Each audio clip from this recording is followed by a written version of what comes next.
Hola, buenas tardes amigos, ¿cómo están? Gracias por acompañarnos en este podcast que hablaremos de un tema de interés general a nivel personal y a nivel empresarial. Educación financiera para no financieros. Estoy aquí con el contador Mario, ¿no? Que curiosamente nos encontramos hace poco y ahorita les platicaremos un poquito la historia. Mario, buenas tardes, ¿cómo estás? Eduardo, qué gusto volver a saludarte nuevamente, aquí estamos. Muchísimas gracias por la invitación y es un placer platicar contigo, Eduardo. No, al contrario, cosas muy interesantes y bueno, mucho en tu especialidad. Al contrario, yo agradezco la invitación, pero sacaremos algo de muchísimo valor. Bueno, Mario y yo no nos habíamos dado cuenta y tenemos una historia de más de 10 años, lo descubrimos hace poco, trabajamos juntos.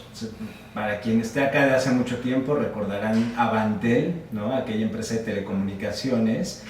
No nos habíamos dado cuenta, Mario y yo empezamos a colaborar de alguna manera hace 10 años con todo este esquema que ahora está muy de moda, que es el networking. Y hace unos meses, Mario ha seguido mucho en esa línea y me tocó participar, me invitaron a un grupo que él coordina. Además, abrimos el diálogo y hace poco nos reuníamos en su despacho, ¿no? Mario tiene un despacho fiscal acá en Tlalnepantla, ya nos platicará. Y cuando platicamos un poquito de semblanzas y qué has hecho, salió Avantel. Entonces no nos conocemos de hace 10 años, no nos conocemos de hace unos meses, tenemos más de 20 años de conocernos. Entonces pues está muy interesante poder volver a abrir el diálogo y poder aportar ahorita, insisto, algo de muchísimo interés para todos, y vuelvo a mencionarlo, muchas gracias por acompañarnos. Mario, ¿cómo has estado? Muy bien, Eduardo, pues gusto saludarte nuevamente y pues mira, aquí platicarte un poquito de la experiencia que he tenido en los últimos años. Efectivamente, como bien lo mencionas, después de esa experiencia de conocernos y vernos en Avantel, pues ya seguí con la línea de la contabilidad, ahora con mi despacho fiscal, dando la asesoría a personas físicas, personas morales, y definitivamente vamos a hablar de un tema muy interesante, Eduardo, que es el tema de la educación financiera. A mí me encanta, me apasiona, porque es algo que falta culturalmente en México, Eduardo. No sé si estás de acuerdo conmigo. Sí, no, completamente. Yo cuando hago mención de que me he visto muy expuesto últimamente a este tema, es justamente yo actualmente me dedico de forma principal a los seguros. Represento a GNP, orgullosamente, la aseguradora más grande de México, y formo parte, soy socio comercial de una agencia que tiene 50 años de existir. Wow. Y está en el top 10 dentro de GNP, ¿no? Es como GNP se retroalimenta de lo que pasa en el mercado. Es una empresa con mucha solidez, es un equipo de 90 personas, de back office, no comercial, de gente que tenemos experta y demás. Entonces es a lo que me dedico actualmente y por eso me he visto muy expuesto a temas, inquietudes, tecnicismos, ¿no? De cuestiones financieras, porque muchas veces la gente interpreta el tema de los seguros como una póliza, ¿no? Como si vas a comprar el de tu coche, este es el modelo, este es el año, estas son las características, ¿no? Pero va muchísimo más allá. Entonces, abrir este diálogo de la planeación financiera, porque también pienso, a ver, vivimos en una cultura en donde al mexicano le da miedo y pena hablar del dinero. Y lo que he descubierto es que cuando hablamos de educación o de planeación financiera, a todos los niveles, economía familiar, empresarial, grandes corporativos, es diferente. Pero la gente piensa en ingresos, ¿no? Se preocupan mucho por vender. Egresos, hay que mantener una operación, y utilidades, ¿no? Pero es un universo, no nada más se trata de tener ingresos, administrar egresos y ver cuánto gano. Y es de lo que vamos a platicar. Hoy que hablemos de planeación financiera, tú nos vas a iluminar el camino y nos vas a platicar mucho. Y entonces yo te pregunto, cuando hablamos de educación financiera, ¿en qué piensas? ¿Qué piensas tú como un despacho fiscalista contable en tu especialidad? Cuéntame. Definitivamente, Eduardo, mira, creo que estás tocando un tema muy importante y es algo que, repito, me apasiona, pero además me encanta darle esa asesoría a mis empresarios. ¿De qué se trata? Hablar de el ingreso, no solamente obtener el ingreso, sino generar un ahorro en automático, porque el ahorro te da seguridad, te da respaldo a la empresa, tener los fondos para poder enfrentar contingencias. Seguro tenemos que hablar de educación financiera a futuro, es decir, si pensamos en un posible retiro, porque el día de mañana una empresa, si hoy no está preparada para una siguiente generación, ¿qué va a suceder? Pues se pierde estructura, se pierde patrimonio, no hay hijos que puedan darle continuidad al negocio y se pierde inclusive hasta la empresa porque el SAT va a incautar a aquella empresa que tiene deudas en impuestos. Entonces creo que en ese tema nosotros como especialistas, Eduardo, recomendamos protección, inversión, ahorro, pero sobre todo a futuro, darle la continuidad a la empresa. Sobre todo de eso se trata, Eduardo. Ok. Oye, y ahorita tocas un tema muy importante y que está muy de moda. En términos generales, ¿cuál es la situación fiscal? ¿Cuál es la postura del SAT actualmente? ¿Y por qué? Creo que la gente le tiene miedo, ¿no? Es una figura a la que le tenemos miedo, pero vuelvo a lo mismo. Creo que hay muchos instrumentos, hay muchas estructuras, hay muchas situaciones que, lejos de que nos den miedo, si las comprendiéramos, están para ayudar. Si pudieras definir así en un concepto muy rápido y muy brevemente, ¿qué dirías del SAT hoy? Mira, qué bueno que haces la pregunta, Eduardo, porque definitivamente el SAT viene previendo desde hace años crear una base confiable de contribuyentes para darle continuidad a la parte de tributación. ¿Qué sucede? Que el SAT ha creado instrumentos oficiales de inversiones y de estímulos fiscales que ha bajado precisamente a través de instituciones reconocidas financieramente en México, como son las aseguradoras, como GNP. En el caso concreto, a través de GNP se permite que la empresa o la persona física pueda, al amparo de la ley, adquirir un instrumento de esos que tiene un estímulo fiscal muy importante. Es deducibilidad, capitalización de sumas aseguradas y sobre todo tener un retorno de esa inversión para crear esquemas de arraigo empresarial, arraigo laboral. Por ahí va el asunto, mi estimado Eduardo. No, y sabes que fíjate que a mí me gusta mucho, no nada más. Para mí fue una decisión muy importante convertirme en agente de seguros porque creo que es una gran responsabilidad, porque bien hablas, ¿no?, de patrimonio y de responsabilidad de cuidar ese patrimonio de las personas y de las empresas. Se me hace un tema muy técnico, ¿no?, que siempre hay que estarse preparando, pero más allá me gusta mucho prepararme y saber cuál es el principio de las cosas.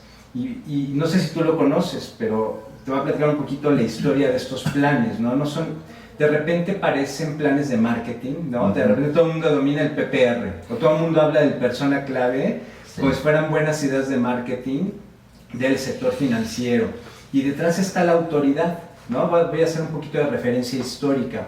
El México que vivimos hoy es la consecuencia, o bueno, si nos regresáramos 50 años atrás, hace 50 años hubo un impulso muy grande del gobierno y de la administración por poner recursos para el desarrollo empresarial e industrial en México.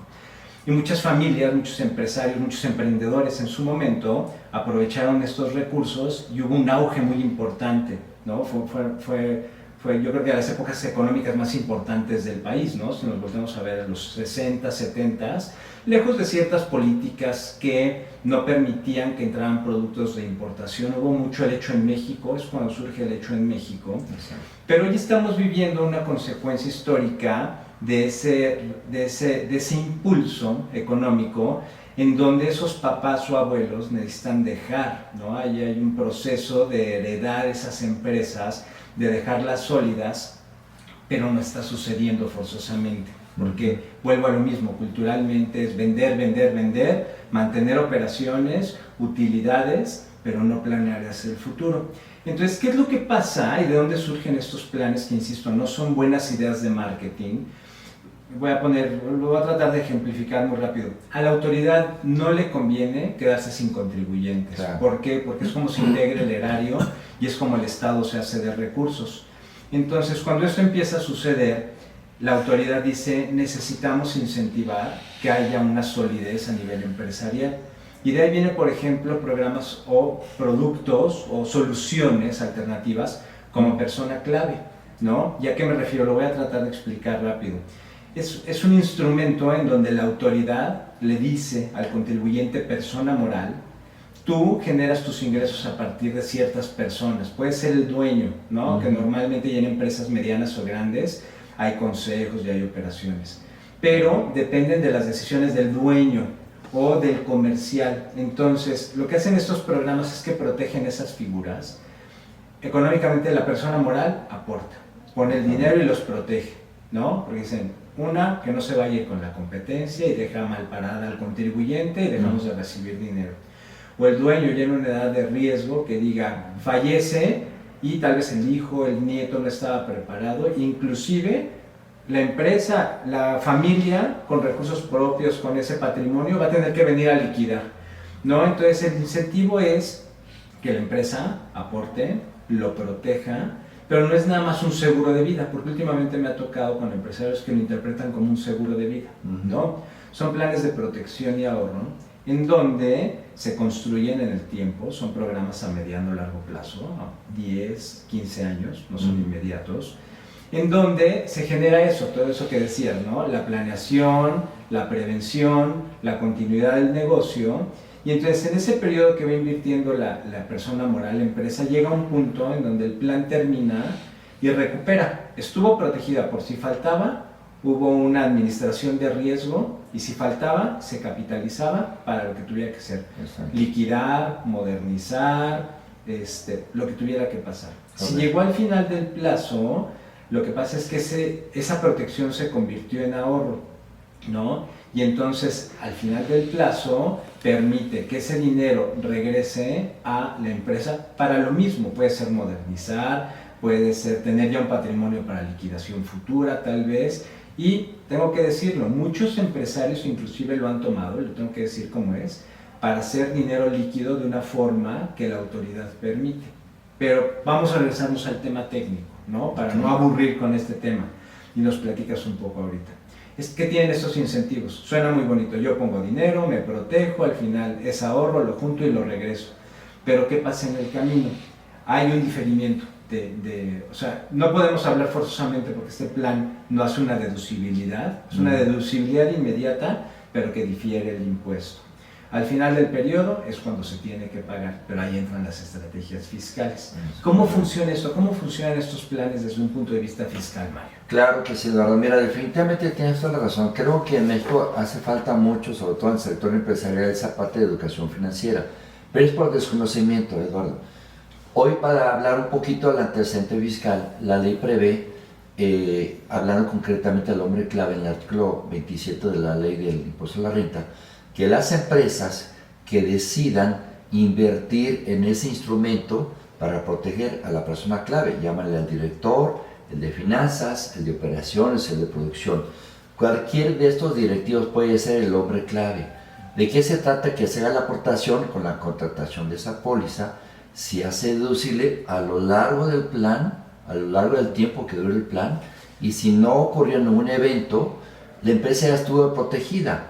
Pero entonces esa suma asegurada, entonces viene el retorno y es ahí donde hacemos la correcta planeación estratégica para que se capitalice la empresa y, como bien lo mencionas, pueda invertir en una expansión, en pagar algunos bonos, en hacer quizás una sociedad más sólida y tener una reserva a futuro, dado que ya el ahorro ya se convirtió en una inversión que se aprovecha a sí mismo. La deducibilidad ya la tuviste, ahora viene el ingreso, pero es ahí donde hacemos la correcta planeación financiera para que se empleen los recursos y seguir aprovechando la deducibilidad a lo largo de los siguientes años.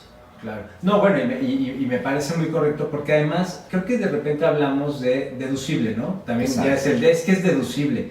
Pero estamos hablando, no es nada más de pagarle menos a la autoridad o al sistema, sino hacerlo de forma inteligente, ¿no? Claro. Es un tema, y es en donde hablamos de una estrategia, de una planeación con fines que pueden ser múltiples, hay muchas maneras de emplear esos recursos, pero para mí es muy importante ese tema, que no se trata nada más de pagarle menos a la autoridad, ¿no? Claro. Porque también luego somos muy mexicanos Sí. y decimos, ¿cómo pago menos? ¿Cómo le hago? Claro. No se trata de eso. Es Va a ser analizar una tus consecuencia, flujos, exacto. va a ser una consecuencia Claro. que optimices tus flujos, pagues menos, pero con un beneficio a la larga a tu favor. Así Pero es eso, ¿no? Es ser un contribuyente inteligente, no nada más ver cómo le das la vuelta al sistema o a las reglas. ¿Estás de acuerdo? Es correcto, mira, definitivamente tiene que ver de cómo trazas, desde qué punto de vista trazas tu estrategia. Si vas a mejorar tu flujo, definitivamente. Vas a tener la deducción, pero sobre todo, hacia dónde vas a canalizar los recursos. pensando que la empresa quede protegida en su patrimonio, quede asegurada una siguiente generación y sobre todo que haya continuidad en el negocio. Mucho a nivel empresarial, ¿no? De empresas, de cómo promover la continuidad del negocio, creo que eso es importantísimo, ¿no? No se trata nada más de proteger, sino de protegerse uno y el patrimonio, sino al mismo negocio, a generaciones futuras y a quienes trabajan. Pero si nos cambiáramos un poquito de pista y nos fuéramos al plano personal, ¿no? Porque también existen esas alternativas. Hay muchas empresas que como están constituidas, ahora traigo un caso específico de un empresario mexicano que por cómo está su estructura, su industria y su forma de generar dinero es muy intangible. Entonces tiene una estructura en donde lo que vale son sus ideas, su desarrollo y demás, y entonces tal vez darle un tratamiento a nivel empresa nos está costando mucho trabajo esa solución, pero si lo llevamos al plano personal, se vuelve más simple, ¿no? Por cómo tiene él estructurado este paso entre la persona moral y la física. Y entonces eso me lleva a pensar a nivel personas físicas, ¿no? Y cambiarnos un poquito, porque hablábamos de los planes para el retiro, que también están estuvieron muy de moda hace algún tiempo, ahorita ya son una costumbre.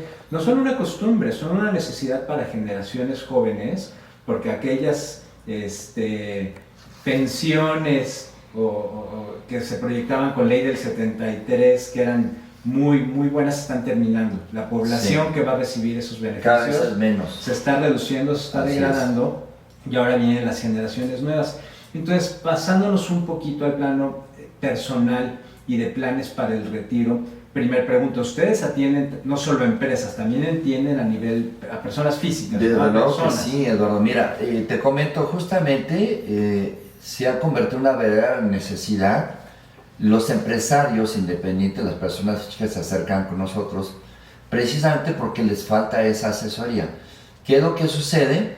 Que muchas veces la persona física, por desconocimiento, no sabe que en su declaración anual, en el renglón de sus gastos deducibles, puede incluir la contratación del plan privado de retiro. ¿Qué es lo que sucede? Un empresario joven de hoy que tiene 28 o 30 años y que justamente como tú mencionas, la ley anterior del 73 ya no le va a brindar beneficios financieros.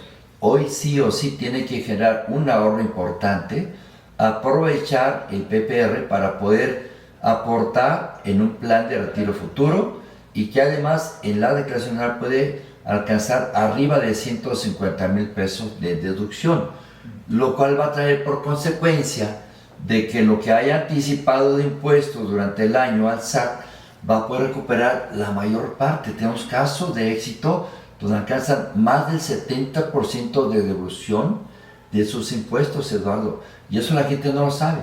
Por eso nos gusta asesorar a las personas que conozcan esa metodología que hoy por hoy tú lo dominas perfectamente, Eduardo. Sí, justamente, y tocas dos temas muy importantes. Fíjate que, bueno, creo que ya inclusive, porque esto viene inflacionado y viene con algunos factores económicos, si no me recuerdo, el último monto de tope para deducibilidad está inclusive arriba de los 200,000 pesos, ¿no? Entonces habría que revisar. Pero te voy a platicar algo y te voy a preguntar porque tú eres el experto. Me he encontrado con gente inclusive, profesionistas, asalariados, contadores, que tienen la idea de que ya están topados en su deducibilidad, porque ya lo hacen a través de temas de educación, de alimentación, de vestido. Pero, a ver, aquí y aclárame ese tema, porque, bueno, yo sé que así funciona, pero para quien nos está viendo y nos está escuchando, confírmame más bien, ¿verdad que es correcto que esos planes para el retiro, el monto deducible es una bolsita nueva e independiente, no se mezcla con la de los aspectos que tradicionalmente se deducen? ¿Cómo funciona este tema de que el ahorro para el retiro es deducible y no contamina, por no encontrar un mejor término, los deducibles tradicionales? Mira, haces correctamente la pregunta, Dora. Justamente déjame aclarar lo siguiente. Eso es un plan más que nada estratégico, político, por decirle de esta manera. Porque casualmente cuando nacen esos planes, efectivamente la persona podría aprovechar al 100% la deducción que le permitía en aquel entonces, repito, arriba de 150,000 pesos. Sin embargo, hoy de acuerdo a los artículos 151 y el 93 del impuesto a la renta, permite que la persona física puede aprovechar en un artículo la deducción al 100% o en el otro tema, aunque no tenga la deducción, puede tener un mayor retorno. Sin embargo, hoy lo que ha hecho la autoridad inconscientemente y maliciosamente es que te va a sumar en el total de las deducciones, que son alrededor de 260,000 pesos, va a tomar en primer lugar la parte del plan del ahorro que tenga la persona física para poder aprovechar al máximo. Pero también tiene la oportunidad de poderlo mezclar con la parte de educación, la parte de gastos médicos, en donde hace una mezcla, hace una canasta, y del total, si rebasa el monto deducible, le va a dejar nada más una parte a ciertos conceptos y el resto se puede llegar a perder. Por eso, repito, la persona tiene que hacer una correcta estrategia para todo el año tener su deducción del plan de retiro y al final dejar la parte de gastos médicos, entre otros conceptos, para poder aprovechar la mayor cantidad de retorno en las devoluciones, ¿verdad? Muy bien. Así es como está funcionando, lamentablemente. Muy bien, y nada más para confirmar si estoy entendiendo bien, sí se ve maximizado este recurso y estas facilidades que ahora da la autoridad, de estos beneficios fiscales, más que facilidades, son beneficios fiscales, sí están maximizados, ¿verdad? A partir de estos planes sí están maximizados. Sí están maximizados, sí, se pueden llevar al máximo. Sin embargo, tenemos casos que hemos visto en el despacho donde hay personas que ganan muy buen ingreso, por decir algo, más de 5 millones de pesos en ingreso, y a lo mejor tuvieron, sí, un poco de pago de impuestos, pero al final de cuentas en las deducciones, el SAT va a tomar ese tope máximo, lo va a acotar a lo que la ley pone ya en el aplicativo. Ya no es tanto lo que dice el artículo, en el aplicativo ya viene manipulado, por así decirlo. De alguna manera. Oye, y lo que decías también en cómo pone las prioridades en esa canasta o en esa bolsa, tiene mucho que ver, ahorita me acordaba, que históricamente volvemos a lo mismo, ¿no? En donde llegó un momento en que la autoridad dijo, el Estado dijeron, no nos va a dar para pagar estas pensiones tan bondadosas, claro, y tenemos que cambiar la ley, y es de donde vienen las afores, y entonces invitan a la gente, al contribuyente, a que haga ahorros personales, pero además con estos incentivos, ¿no? Que además estos incentivos a mí me encantan, porque normalmente cuando hacemos un plan, hacemos una estrategia a través de un PPR, a lo que invitamos a la gente, ese dinero que va a poder hacer deducible, o que va a regresar de la autoridad de pago de impuestos, los invitamos a que lo pongan como aportaciones adicionales. Entonces no es nada más el ahorro definido, sino ese beneficio fiscal lo incorporamos al ahorro y con interés compuesto se hacen unas cantidades, la verdad es que formidables y bellísimas, ¿no? O sea, son de millones de pesos con aportaciones manejables. Cuando hablo de aportaciones manejables estoy hablando de 3, 4, 5 mil pesos mensuales, ¿no? Pero en el tiempo, en 15, 20 años. Con beneficio fiscal, más interés compuesto, exacto, se hacen unos montos. Claro, porque además los planes son temporales. Entonces, oye, yo planeo mi vida y veo que en 10 años voy a poder hacer algo, pero me faltan 20, 25, 30 para jubilarme. Claro. ¡Qué maravilla!, ¿no? Entonces... Fíjate que aquí hay dos efectos de beneficio directamente a la persona. Uno es que tenga el incremento o su aportación, el incremento de un ahorro asegurado, garantizado, capitalizable, que a lo largo de los años le va a permitir tener en el futuro un retiro muy digno, Eduardo. Esa es la parte más importante, la parte financiera, que va a poder tener un ahorro garantizado. Y segundo, que también año con año tenga la deducción mientras dure el plan. Pero te repito, lamentablemente por cuestiones quizás de falta de flujos de planeación del gobierno, está limitando la parte de los retornos o de las devoluciones de impuestos que tengan los contribuyentes. Por eso es importante generar ahora la cultura del ahorro, Eduardo. El gobierno necesita ahorradores, contribuyentes, pero ahorradores. Si se logra conjuntar eso, Eduardo, el beneficio va a ser mucho mayor para las personas, como tú bien lo dices. El gobierno necesita retener contribuyentes, pero contribuyentes reales, donde le demos beneficios reales, Eduardo.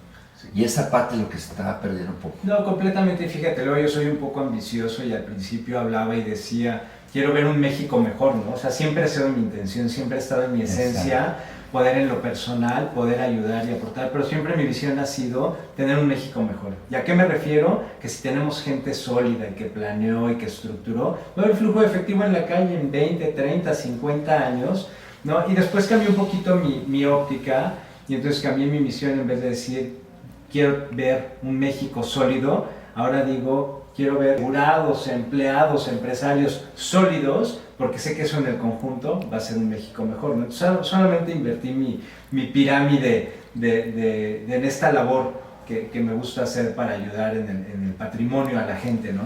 Oye, Mari, ¿cómo funcionan ustedes? ¿En dónde están? ¿Cómo funcionan? ¿Qué tipo de personas atienden ustedes, físicas, morales? ¿Cómo funciona el despacho? Claro, Eduardo, mira, nuestro despacho ya tiene décadas funcionando. Nosotros estamos brindando diversos servicios contables, fiscales, pero sobre todo enfocados a la parte de desarrollo empresarial. Atendemos principalmente empresas, personas morales, atendemos personas físicas también que son empresarios, emprendedores. Les damos la asesoría, los llevamos de la mano todo el tiempo, les brindamos beneficios a través de una correcta asesoría.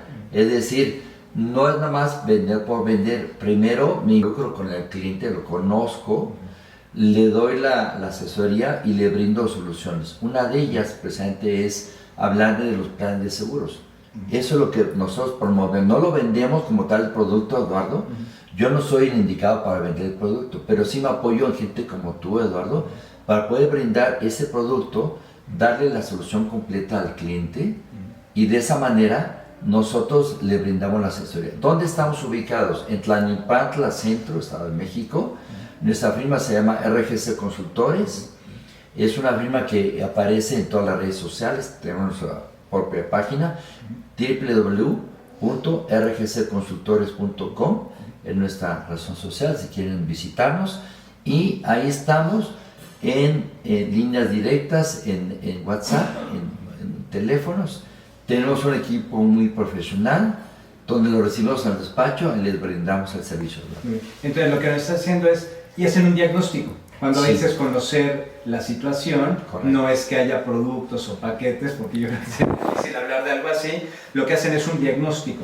Entras en un proceso de diagnóstico y ves situación, historia, necesidades, y entonces ya pueden hacer un planteamiento de correcto.